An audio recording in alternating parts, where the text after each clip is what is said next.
మహోన్నతుడైన దేవుని ఘననామానికి స్తోత్రములు స్తుతులు కలుగును గాక. ఈరోజు యూట్యూబ్ ద్వారా ఈ బైబిల్ స్టడీ అటెండ్ అవుతున్న మీ అందరికీ మన ప్రభు అయిన యేసుక్రీస్తు నామమున శుభాభివందనములు తెలియపరుస్తున్నాం. ఈ బైబిల్ పఠనాన్ని ప్రతి వారం ఇలా కంటిన్యూ చేయడానికి పరిశుద్ధాత్మ దేవుడు తన కృప మనకు అనుగ్రహించి మనల్ని నడిపిస్తున్నందుకు నేను దేవునికి స్తోత్రం చెల్లిస్తున్నాను.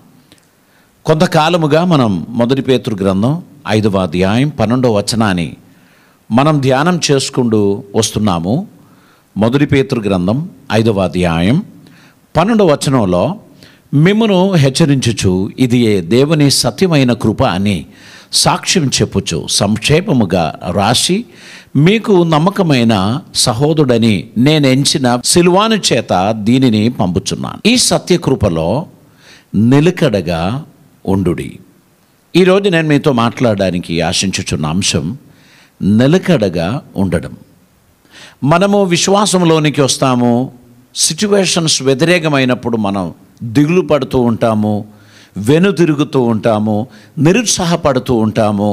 అందుకే మనం అనేక సందర్భాల్లో దేవుని కృపను మనం పోగొట్టుకుంటున్నాం. మనం దేవుని కృపలో ముందుకు సాగడానికి విశ్వాసమందు స్థిరులుగా మనం ఉండాల్సినటువంటి అవసరత ఉంది. దేవుడిచ్చిన కృపపై నిలకడగా మనం ఉండాల్సినటువంటి అవసరత ఉంది. కృప అనేది మన మెరిట్ని బట్టి మనకు వచ్చినటువంటిది కాదు, ఆయన దయా సంకల్పమును బట్టి మనకు అనుగ్రహించినటువంటిది.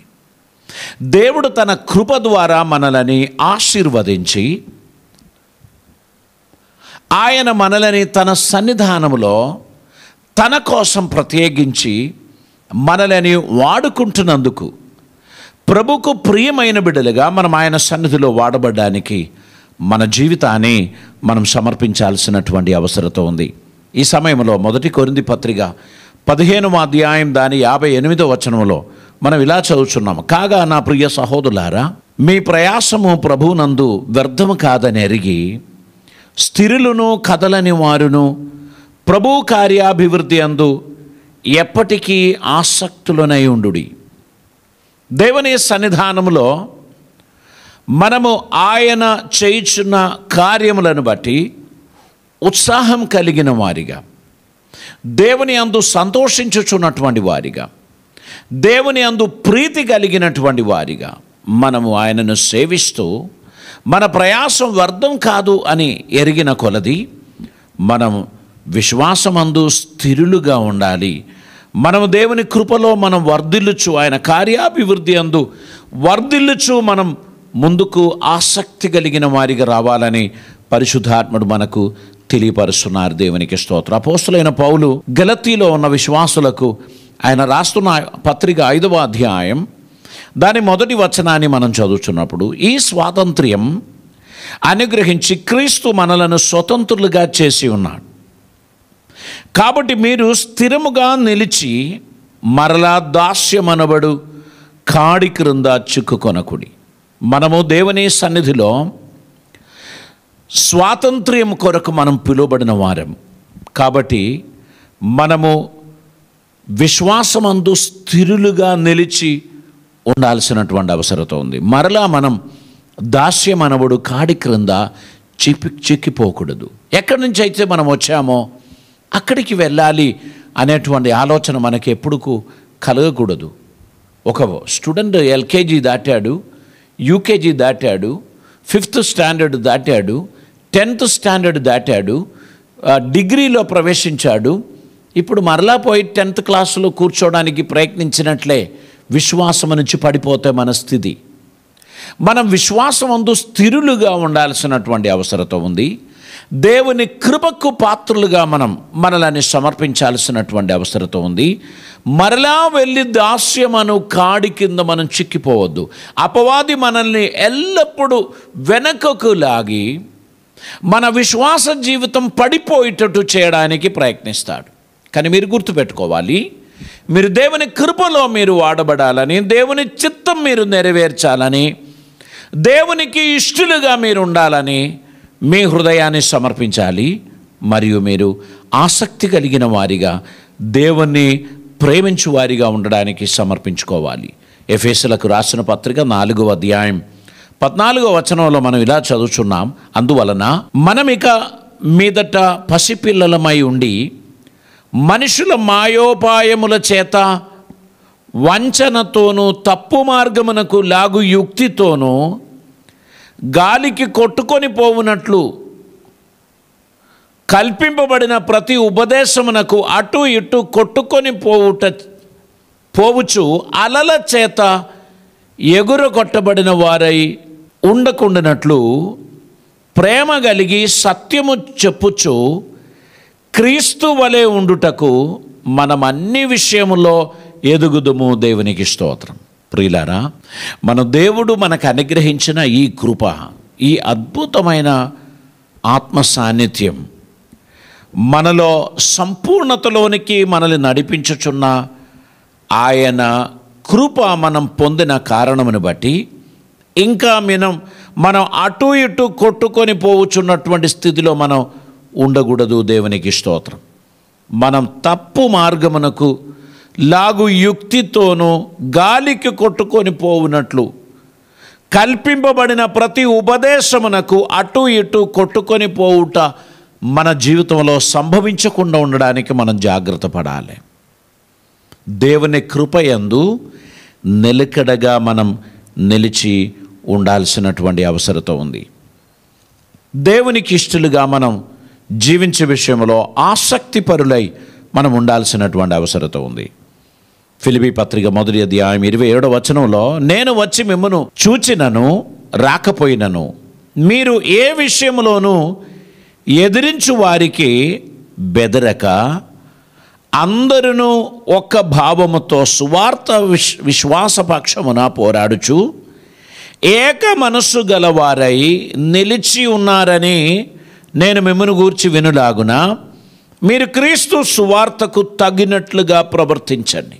నేను మీ యొద్ద ఉన్నా లేకపోయినా మీరు వినిన వాక్యమును బట్టి మిమ్మల్ని ఎదిరించు వారికి బెదిరిపోకుండా మీరు అందరూ కూడా సువార్త విషయంలో ఏకభావం కలిగిన వారిగా ఏక మనస్సు గలవారై నిలిచి ఉన్నారని నేను వినులాగున మీరు క్రీస్తు సువార్తకు తగినట్లుగా ప్రవర్తించండి అని అంటున్నారు.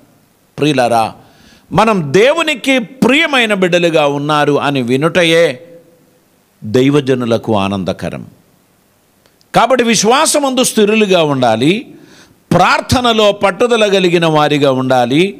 మనము జారిపడుచున్నటువంటి స్థితి మాని స్థిరులుగా మనం ఉండవలసినటువంటి అవసరత ఉంది. ఫిలిప్పీ పత్రిక 4వ అధ్యాయం 1వ వచనంలో, కావున నేను ఆపేక్షించు నా ప్రియ సహోదరులారా, నా ఆనందమును నా కిరీటమునై ఉన్న నా ప్రియులారా, ఇట్లు ప్రభునందు స్థిరులై ఉండు. దేవునికి స్తోత్రం. స్థిరులై ఉండడం, ప్రభునందు స్థిరులై ఉండడం, విశ్వాసమునందు స్థిరులై ఉండడం, సువార్త పరిచర్య విషయంలో పట్టుదల కలిగిన వారిగా ఉండడం, దేవునికి ఇష్టులై ఉండడం, ఇది మన జీవితంలో చాలా అత్యవసరమైనటువంటిది. అపోస్తలుడైన పౌలు తెస్సలోనికయ సంఘానికి రాసినటువంటి 2వ పత్రిక, దాని 2వ అధ్యాయం 2వ వచనాన్ని మనం చదువుతున్నప్పుడు, కావున మీరు త్వరపడి చంచల మనస్కులు కాకుండా ఉండవలననియు బెదరకుండవలననియు మన ప్రభు అయిన యేసుక్రీస్తు రాకడను బట్టి మనము ఆయన యొద్ద కూడుకొనుటను బట్టి మిమ్మును వేడుకొనుచున్నాను. ఇక్కడ ఏమంటున్నారు? మీరు త్వరపడి చంచల మనస్కులు కాకుండా ఉండవలనని, బెదరకుండా ఉండవలనని, మన ప్రభు అయిన యేసుక్రీస్తు రాకడను బట్టి మనము ఆయన యొద్ద కూడుకొనుటను బట్టి మిమ్మల్ని వేడుకొనుచున్నాను. ఏమని? మీరు చంచల మనస్కులు కాకుండకూడదు అని వేడుకొనుచున్నాడు. స్థిరులై ఉండాలి. చంచల మనస్, వేవరింగ్ మెంటాలిటీ. వాక్యం వినినప్పుడు విశ్వాసంలో స్ట్రాంగ్గా అనిపిస్తుంది. 15 నిమిషాల తర్వాత డీలా అయిపోవడం అంటే బలహీనపడడం, చంచల మనస్సు కలగడం, కలవరం, చెప్పుడు మాటలకు బెదిరిపోవడం, కలవరపడడం, నిరాశ చెందడం, నమ్మిన దేవుని అనుమానించడం, ఇవన్నీ మన జీవితంలో జరుగుతున్న ప్రమాదాలు. కనుక ప్రియులారా, ఈ ప్రమాదం మన జీవితంలో జరగకుండా ఉండడానికి జాగ్రత్త పడమని మనకు తెలియపరచుచున్నారు. అదే తెస్సలోనికే పత్రిక 2వ అధ్యాయం 15వ వచనంలో, కాబట్టి సహోదరులారా, నిలకడగా ఉండి నా నోటి మాటలను అయినను మా పత్రిక వలనైనను మీకు బోధింపబడిన విధులను చేపట్టుడి. మేము బోధించిన బోధలను బట్టి అయినను ఈ యూట్యూబ్ సందేశములను బట్టి అయినను మీ మనస్సు స్థిరముగా ఉండుటకై వినిన ప్రతి మాటలను మీ హృదయములో పదులపరచుకోండి అని చెప్తున్నారు. కనుక ప్రియులారా, గాలికి కొట్టుకుపోవచ్చున్నటువంటి స్థితి మన జీవితంలో రాకూడదు. స్థిరమైన విశ్వాసం, 6 100 యేసయ్య కోసమే నేను జీవిస్తాను, ఆయన చిత్తమే నేను నెరవేరుస్తాను, ఆయనకి ఇష్టడిగా నేను కనబడతాను, ఆయన చిత్తం భూమి మీద నెరవేర్చడానికి ఆయన నన్ను పిలిచి ఉన్నాడు అనేటువంటి విశ్వాసం మన జీవితంలో కలుగుచున్నప్పుడు మన క్రీస్తునందు వర్ధిల్లినటువంటి స్థితి మన జీవితంలో కలుగుతుంది. అపోస్తలుడైన పేతురు రాసిన మొదటి పత్రిక 5వ అధ్యాయం దాని 9వ వచనంలో మనం ఇలా చదువుచున్నాం. లోకమందున్న మీ సహోదరులయందు ఈ విధమైన శ్రమలే నెరవేర్చున్నదని ఎరిగి విశ్వాసమందు స్థిరులై వానిని ఎదిరించుడి. ఈ పాండమిక్లో మనకు అరుదైనది జరిగింది అని మనం అనుకోకూడదు. లోకమందున్న మన సహోదరులందరికీ ఇటువంటి శోధనలు, పరీక్షలు, బాధలు, అనారోగ్యములు కలుగుచున్నది. కాబట్టి మనం విశ్వాసమందు స్థిరులై ఉండడానికి మనలని ప్రభు సన్నిధిలో సమర్పించాల్సినటువంటి అవసరత ఉంది. దేవుడు మన జీవితంలో అనుమతిస్తున్న ప్రతి సిచ్యువేషన్స్లో ఆయన చిత్తం నెరవేర్చి బిడ్డలుగా, ఆయన అడుగు జాడలో నడుచుచున్నటువంటి వారిగా మనం ఉండాల్సినటువంటి అవసరత ఉంది. దేవునికి స్తోత్రం. 2వ పేతురు గ్రంథం 3వ అధ్యాయం దాని 17వ వచనాన్ని మనం చదువుచున్నాడు. ప్రియులారా, మీరు ఈ సంగతులు ముందుగా తెలుసుకొని ఉన్నారు గనుక మీరు నీతి విరోధుల తప్పు బోధ వలన తొలగింపబడి మీకు కలిగిన స్థిర మనస్సును విడిచి పడిపోకుండా కాచుకొని ఉండుడి. దేవునికి స్తోత్రం.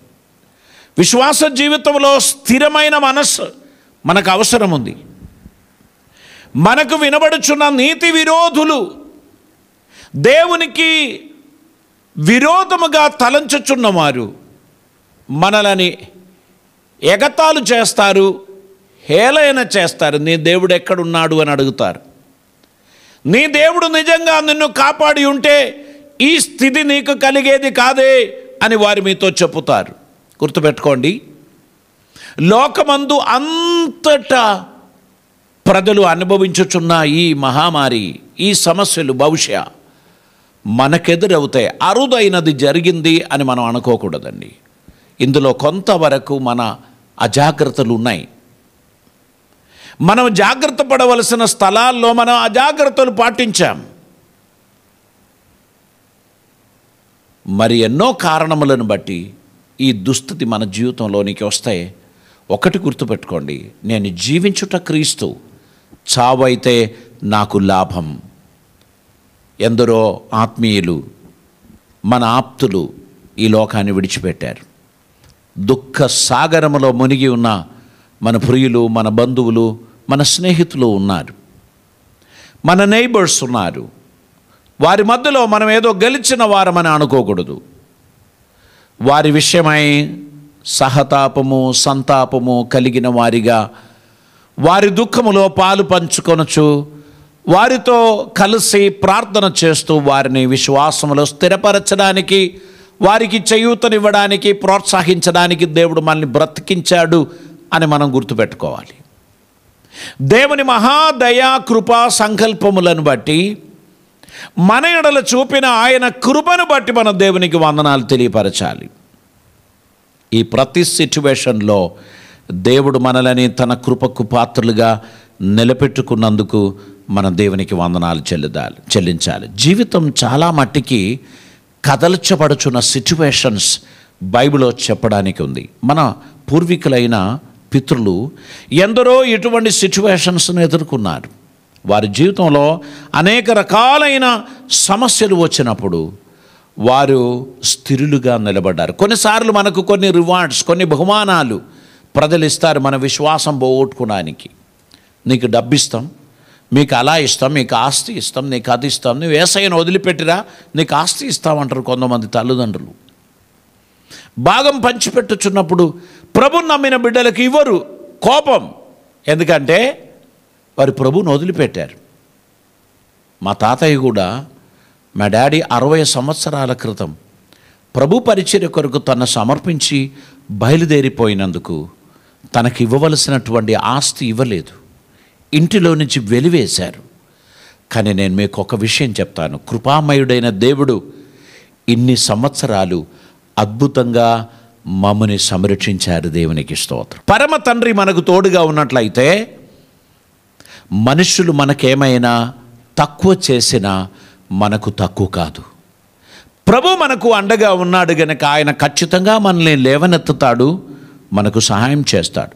కొన్ని ఎగ్జాంపుల్స్ మీ ముందు తీసుకురావడానికి నేను ప్రభునందు ఆశించుచున్నాను. మొదటి రాజుల గ్రంథం 13వ అధ్యాయం దాని 8వ వచనాన్ని మనం చదువుదామండి. దైవజనుడు రాజుతో ఇట్లా, నేను నీ ఇంటిలో సగము నీవు నాకు ఇచ్చినను నీతో కూడా నేను లోపలికి రాను, ఈ స్థలమందు నేను అన్నపానములు పుచ్చుకొనను.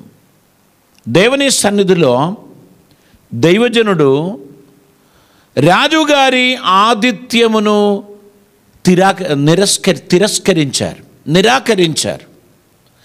దేవుడు నన్ను పంపిన పని చేయడం మాత్రమే నేను పూనుకొనిన కార్యం, నీతో చేయి కలపడానికి, నీ ఆతిథ్యమును స్వీకరించడానికి, నీతో కూడా భోజనం చేయడానికి ఏమాత్రం నేను సాహసించను అని ధైర్యముగా చెప్పినటువంటి దైవజనుని మనం చూస్తున్నాం. దేవునికి స్తోత్రం. అక్కడ మొదటి వచనంలో మనం చదువుతున్న, అంతటా దైవజనుడైన ఒకడు యెహోవా చేత సెలవు నొంది యూదా దేశములో నుండి బేతేలునకు వచ్చెను. ధూపం వేయుటకై యెరోబాము ఆ బలిపీఠనొద్ద నిలిచి ఉండగా ఆ దైవజనుడు యెహోవా ఆజ్ఞ చేత బలిపీఠమునకు ఈ మాట ప్రకటన చేసెను. ఆయన ప్రకటించుచు ఉన్న సమయంలోనే బలిపీఠము బద్దులైపోయి దాని మీదనున్న బుగ్గి ఒలికిపోవుటయే యెహోవా ఇచ్చు సూచన అని చెప్పి ఆ దినమున ఆ ప్రవక్త సూచన ఒకటి ఇచ్చెను.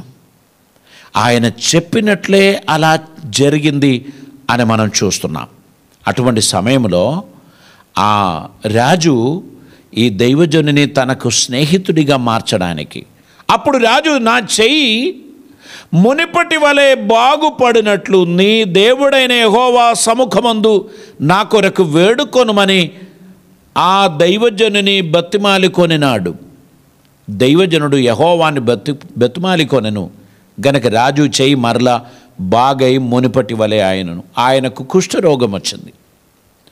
దేవుని బలిపీఠం మీద యాజకులు చేయవలసినటువంటి పని జరిగించడానికి రాజు సాహసించినందుకు ఆయన కుష్ఠరోగిగా మారాడు.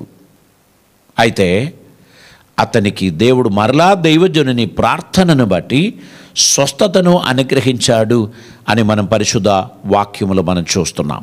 ఏ విధమైన ప్రలోభనానికి తను లొంగలేదు, దేవుని సేవకునిగా నిలబడడానికి నిర్ణయించుకున్నాడు. 2వ రాజుల గ్రంథం 22వ అధ్యాయం దాని యొక్క 2వ వచనాన్ని మనం చదువుచున్నప్పుడు, అతడు యెహోవా దృష్టికి యథార్థముగా నడుచుచు కుడి ఎడమలకు తిరగక తన పితరుడగు దావీదు చూపిన ప్రవర్తనకు సరిగా ప్రవర్తించను. స్థిరమైన మనస్సు కలిగిన వాడు, ఏమాత్రం కుడి ఎడమకు తిరగని వాడు. అతని పేరు మొదటి వచనంలో మనకు కనిపిస్తుంది. యోషియా ఏలన ఆరంభించినప్పుడు 8 ఏండ్ల వాడనై యెరూషలేమునందు 31 సంవత్సరములు ఏలను. 8 ఇయర్స్లో ఇశ్రాయేలుకు రాజుగా మారాడు. అతడు 31 సంవత్సరాలు రాజ్య పరిపాలన చేశాడు. కానీ తన పితరుడై తన తండ్రి అయిన దావీదు నడిచిన మార్గంలో నడిచాడు. దేవుని చిత్తం నెరవేర్చాడు. తన రాజ పదవిని 31 సంవత్సరం కొనసాగించాడు. కుడి ఎడమకు తొలగిపోకుండా దైవ చిత్తం నెరవేర్చిన వాడిగా అతడు నిలబడ్డాడు అని మనం పరిశుద్ధ వాక్యములో మనం చూస్తున్నాం. ప్రియులారా, మనం ఈ లోకంలో దేవుని కోసం పిలువబడినటువంటి వారం కనుక దైవ చిత్తం నెరవేర్చటమే మన ధ్యేయం. అదొక్కటే మన గమ్యం, మన లక్ష్యం. అవి సాధించడానికి ఉన్నటువంటి సమర్పణ మన జీవితంలో ఉండాల్సినటువంటి అవసరం ఉంది. యోబు భక్తుని గురించి యోబు గ్రంథం 23వ అధ్యాయం 11వ వచనంలో మనం చూస్తున్నాం. నా పాదములు ఆయన అడుగుజాడలు విడవక నడిచినవి, నేను ఇటు అటు తొలగక ఆయన మార్గమును అనుసరించి తిని. ఈ భక్తుడు దేవుని అడుగుజాడలను విడిచిపెట్టకుండా నడిచాడు, అటు ఇటు తొలగిపోకుండా నడిచాడు. అద్భుతమైన కార్యములు తన జీవితంలో జరగాలని ఆయన ఆశించాడు. యోబు తన జీవితంలో సమస్తం పోగొట్టుకున్న ఒక కాలం ఆలోచించి చూడండి. 10 మంది పిల్లలు చనిపోయారు, ఆస్తులన్నీ ధ్వంసం చేయబడినది, ఆకాశము నుంచి నిప్పు కురిపించి అన్నిటినీ తగలబెట్టారు. అయినా విశ్వాసము నుంచి వెనకకు తొలగలేదు. ఒక్క మాట కూడా దేవునికి విరోధంగా మాట్లాడలేదు. ఆయన దేవుని సన్నిధిలో తన హృదయాన్ని సమర్పించుకున్నాడు. చివరిగా ఏం జరిగింది? దేవుడు దిగి వచ్చాడు, యోబును దర్శించాడు. ఆయన విశ్వాసములో ఉన్న స్థిరతను చూచి, ఆయన పట్టుదలను చూచి, ఆయనను ఆశీర్వదించడానికి దేవుడు దిగి వచ్చాడు. ఆయన పోగొట్టుకున్న వాటన్నిటినీ రెట్టింపుగా దేవుడు అతనికి ఇచ్చాడు అని మనం పరిశుద్ధ వాక్యంలో చూస్తున్నాం. ఇంకా చూస్తే యోబు గ్రంథం 27వ అధ్యాయం 6వ వచనంలో, నా నీతిని విడవక గట్టిగా పట్టుకొందును, నా ప్రవర్తన అంతటి విషయములో నా హృదయము నన్ను నిందింపదు. దేవునికి స్తోత్రం. దేవుని సన్నిధిలో ఆయన పట్టుదల కలిగిన వాడిగా నిలబడడానికి నిర్ణయించుకున్నాడు. నష్టం జరిగింది, మరణం జరిగింది, దుఃఖం వచ్చింది, ఆయన దేవునికి విరోధంగా ఒక మాట కూడా చెప్పలేదు, వెనుతిరగలేదు, నిరుత్సాహపడలేదు. నీ జీవితంలో ఏదైనా ఒక చిన్న ఓటమి సంభవిస్తేనే వెంటనే దేవుని వదిలేస్తాం. మనలో కొందరు ఎలా ఉంటారంటే, అయితే ఇప్పుడు నేను తాగుతా, ఇప్పుడు నేను దేవుని వదిలిపెడతా, ఇప్పుడు నేను విచ్చలవిడిగా తిరుగుతానంటారు. ఎవరికి పోయింది? నీకే పోతుంది, నువ్వే నష్టపోతావు. నీవు నిరాశ నీలో వచ్చినప్పుడు అపవాది నిన్ను రెచ్చగొడతాడు.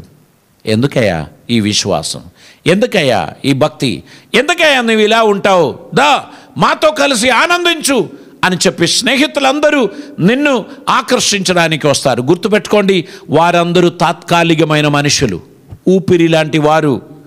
శాశ్వతంగా నిన్ను నడిపించదగిన శక్తిమంతుడు, నీకు జయం ఇవ్వగలిగిన దేవుడు నీకు అండగా ఉన్నాడు అనేటువంటి విషయాన్ని గ్రహించి దేవుని చిత్తం నీ జీవితంలో నెరవేర్చడానికి నీవు నిన్ను సమర్పించుకోవాలి.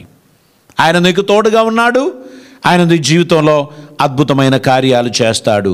ఆయన నిన్ను విడువడు, ఆయన నిన్ను ఎడబాయడు. నీ జీవితంలో ఆశ్చర్యమైన కార్యములు దేవుడు జరిగిస్తాడు. దేవునికి స్తోత్రం. దానియేలు ప్రవచనంలో విశ్వాసంలో స్థిరులుగా నిలబడిన 3 యూదు బాలులను మనం చూస్తున్నాం. 3వ అధ్యాయం దాన్ని 17 నుంచి చదువుతాం. మేము సేవించుచున్న దేవుడు మండుచున్న వేడిమి గల ఈ అగ్ని గుండములో నుండి మమ్మను తప్పించి రక్షించుటకు సమర్థుడు, మరియు నీ వశమున పడకుండా ఆయన మమ్మను రక్షించును.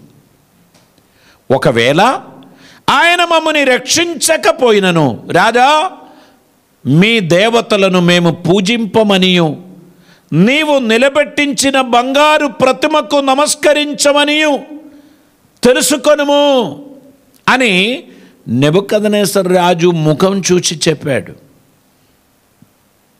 ఇక్కడ రాజుగారి కోపం ప్రజ్వలించింది. ఎవరెక్కడ?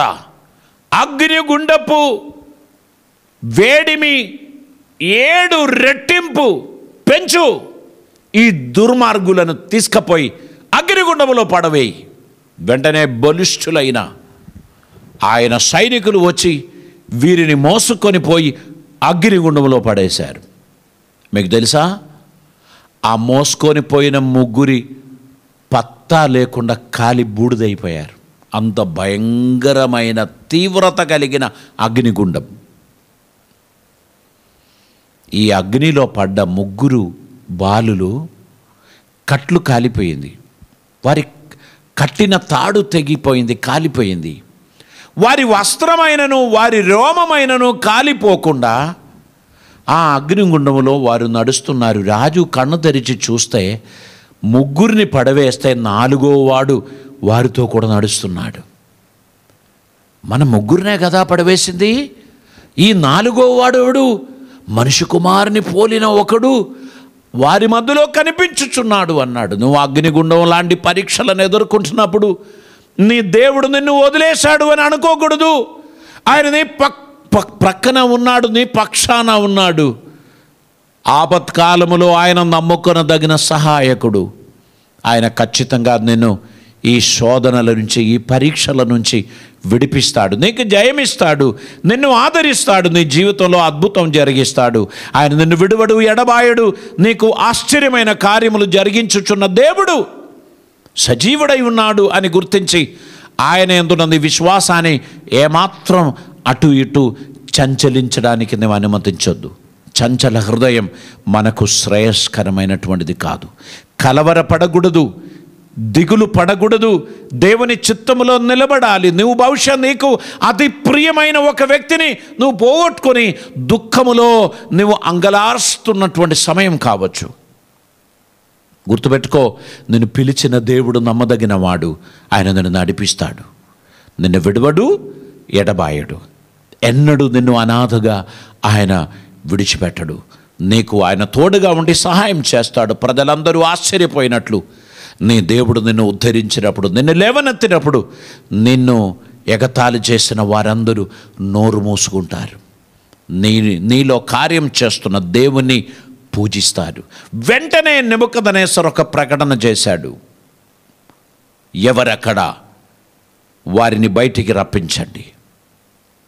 ఈ రోజు మొదలుకొని ఈ యూదు బాలులు ఎవరినైతే పూజించాడో ఆయనే మన దేవుడు. ఆ దేవుణ్ణి తప్ప మరి ఏ దేవునికి మీరు పూజ చేయకూడదు అని నేను ప్రకటిస్తున్నాను అని నెబుకద్నెజరు మహారాజు, బబులోను సామ్రాజ్యపు అధిపతి ప్రకటన చేశారు. దేవునికి స్తోత్రం.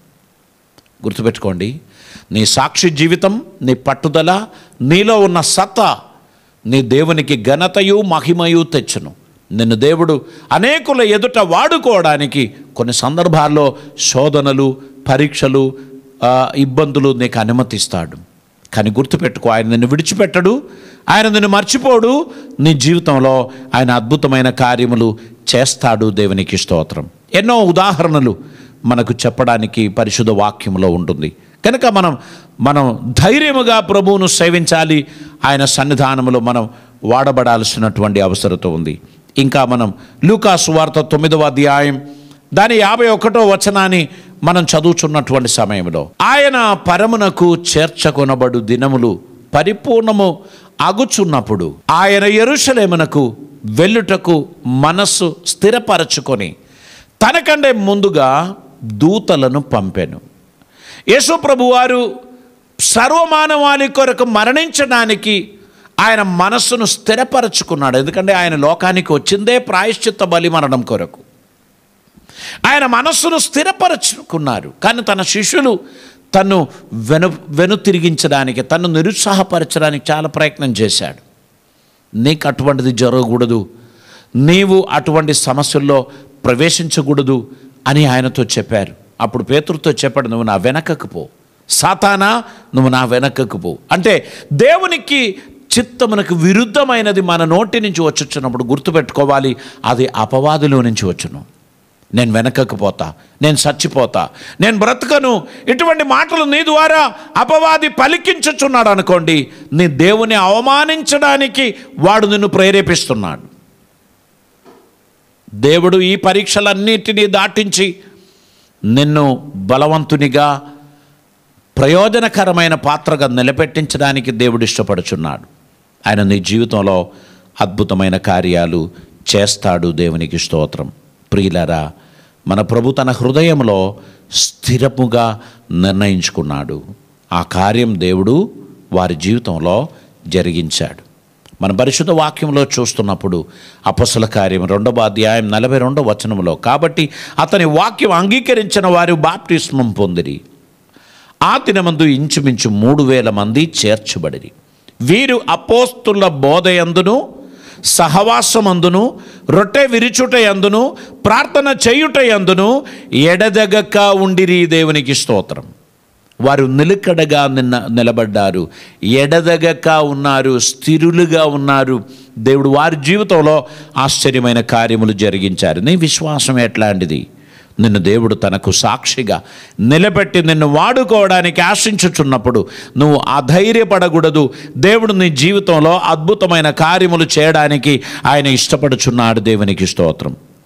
అపొస్తల కార్యం 4వ అధ్యాయం 19-20 వచనాలు మనం చదువుదామండి. అందుకు పేతురును యోహానును వారిని చూచి, దేవుని మాట వినుట కంటే మీ మాట వినుట దేవుని దృష్టికి న్యాయమా? మీరే చెప్పుడి. మేము కన్న వాటిని విన్న వాటిని చెప్పక ఉండలేమని వారికి ఉత్తరమిచ్చిరి. దేవునికి స్తోత్రం. సాక్షులుగా ఉండడానికి దేవుడు మనల్ని పిలిచారు. మనం ఈరోజు చదివిన మూల వాక్యంలో ఆ మాట కూడా ఉంది, సత్యమునకు సాక్ష్యమిచ్చుట. అక్కడ పౌలు యోహానులు చెప్పుచున్నారు, మేము సత్య మాటలకు, సత్య వచనానికి, మేము కనులారా చూచిన దానికి, వినిన దానికి మేము దూరం ఉండలేము.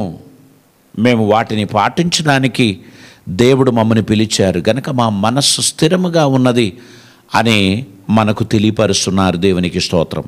అపొస్తల కార్యం 20వ అధ్యాయం దాని 24వ వచనాన్ని మనం చదువుదామండి. అయితే దేవుని కృపా సువార్తను గూర్చి సాక్ష్యమిచ్చుటయందు నా పరుగును, నేను ప్రభు అయిన యేసు వలన పొందిన పరిచర్యను తుదముట్టింపవలనని నా ప్రాణమును నాకెంత మాత్రమును విలువైనదిగా లేదు. దేవునికి స్తోత్రం.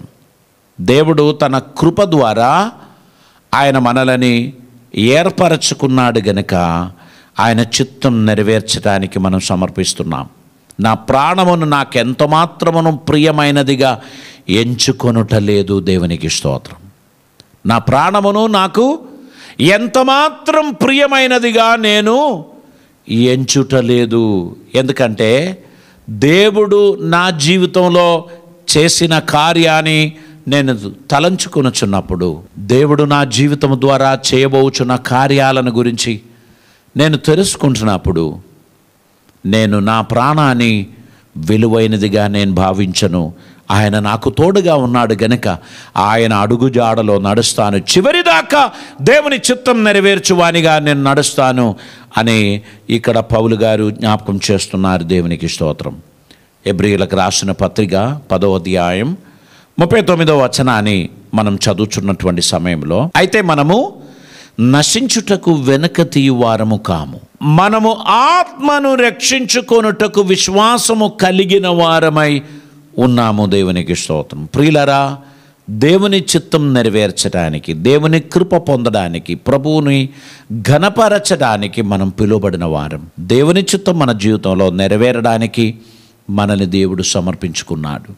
ఈరోజు దేవునికి స్తోత్రం చెల్లించడానికి, దేవుని నామాన్ని కీర్తించడానికి, ఆయనకు వందనాలు తెలియపరచడానికి ప్రభు మన జీవితంలో తన కృపాన్ని గ్రహించి ఉన్నాడు గనుక ఆయన చిత్తం భూమి మీద నెరవేర్చడానికి ఉన్నటువంటి ఒక సమర్పణ మన జీవితంలో అవసరమై ఉంది. మనం దేవుని పరిచర్య కొరకు మనం పిలువబడిన వారం. We must have a steadfastness. మనకు ఒక స్థిరమైన మనస్సు ఉండాలి. అది విశ్వాసంలో కానివ్వండి, ప్రార్థనలో కానివ్వండి, పరిచర్యలో కానివ్వండి, సాక్ష్యమిచ్చుట యందు కానివ్వండి, శ్రమ అనుభవించుట యందు కానివ్వండి, ఉపచారం చేయు విషయంలో కానివ్వండి, స్టెడ్ఫాస్ట్నెస్, స్థిరత మనకు అవసరమై ఉంది. స్థిరులై ఉండడం మనకు అవసరమై ఉంది. నిరీక్షణలో స్థిరమైన నిరీక్షణ, విశ్వాసంలో స్థిరమైన విశ్వాసం, సాక్ష్యమిచ్చుట యందు ప్రలోభనానికి గురి కాకుండా స్థిరముగా ఉండి సాక్ష్యం ఇవ్వడం, నిరీక్షణను కొనసాగించడం ఇది మన జీవితంలో అవసరమై ఉంది. దేవుడు తన వాక్యము చేత మన అందరినీ ఆశీర్వదించిన గాక, తన కృపతో దేవుడు మన అందరినీ నింపును గాక, ధారాళమైన దీవెనలతో దేవుడు మీ అందరినీ నడిపించిన గాక, తన కృపయు సమాధానము సమృద్ధిగా మీకు అనుగ్రహించిన గాక, ఆయన ప్రతి వారికి క్షేమాభివృద్ధి కలుగజేసి వర్ధిల్ల చేయను గాక. తల్లు వంచుదాం, మనం ప్రార్థన చేద్దాం. పరిశుద్ధుడైన తండ్రి, కృపామయుడైన దేవా, నీకు వందనాలు. అద్భుతకరుడైన నీ సన్నిధానములో మేము నిన్ను మహిమపరిచే కృప మాకు దయచేసినందుకు స్తోత్రం. ఈ దినమందు నీ వాక్యం మా వినికిడిలో దీవెనగా మార్చినందుకు స్తోత్రం. స్థిరమైన విశ్వాసము గల వారిగా నిన్ను వెంబడించే విషయంలో ఆసక్తిని కలుగచేయండి. వెనుతిరగని వారిగా, కదల్చబడని వారిగా, బెదిరింపబడని వారిగా, నీ కృపను పొంది స్థిరమైన విశ్వాసము, స్థిరమైన నిరీక్షణ గల వారిగా నీ కృపలో ఉండడానికి సహాయం చేయండి. దుఃఖంలో ఉన్న ప్రియులను ఓదార్చండి. నష్టపోయిన వారికి తిరిగి దీవెనలు కుమ్మరించండి. ప్రభువా, బలహీనులైన వారిని బలపరచండి. ధైర్యం చెడిన వారిని ధైర్యపరచండి. మా ఇరుగు పొరుగు వారు, మా స్నేహితులు, ఆత్మీయులు, మా దేశ ప్రజలు అనేకులు ప్రభువా కోవిడ్ బారిన పడి దుఃఖములో, బాధలలో ఉన్నారు. వారందరి స్వస్థత కొరకు మేము ప్రార్థన చేస్తున్నాం. సర్వమానవాళి కొరకు కలువరిలో రక్తము కార్చి ప్రాణం పెట్టిన రక్షక, నీ కృప ద్వారా నీ బిడ్డలందరినీ కరుణించి స్వస్థపరచమని ప్రార్థిస్తున్నాం. కృపలతో నింపుమని, అద్భుతములు జరిగించమని, మీ సన్నిధిని దయచేయమని, ప్రతి ఒక్కరికి క్షేమాభివృద్ధి కలుగజేయమని ప్రార్థిస్తున్నాం.